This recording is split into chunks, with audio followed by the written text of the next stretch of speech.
മനുഷ്യൻ്റെ മനസ്സിനെ ബാധിക്കുന്ന രണ്ട് തരം രോഗമുണ്ട്. വിഷാദരോഗം, ഉന്മാദരോഗം. ഇതിൽ വിഷാദരോഗം എന്ന് പറഞ്ഞാൽ സ്വയം അനുഭവിക്കുന്ന ദുഃഖമാണ് വിഷാദരോഗം.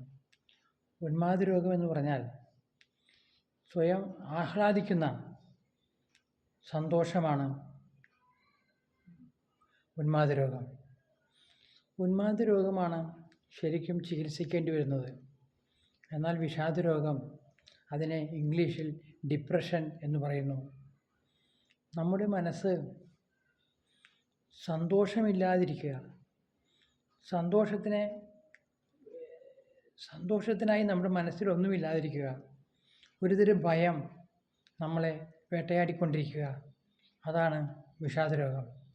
വിഷാദരോഗത്തിൻ്റെ അവസാനത്തെ ഘട്ടമെന്ന് പറയുന്നത് ആത്മഹത്യ ചെയ്യാൻ തോന്നുകയും ആത്മഹത്യ ചെയ്യുകയുമാണ് അതിൻ്റെ ഏറ്റവും ഗുരുതരമായ അവസ്ഥ.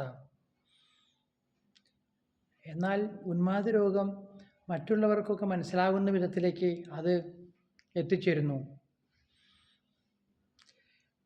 നമ്മുടെ സംസാരത്തിന് വേഗത കൂടുന്നു, നമ്മൾ അമിതമായി ആഹ്ലാദിക്കുന്നു.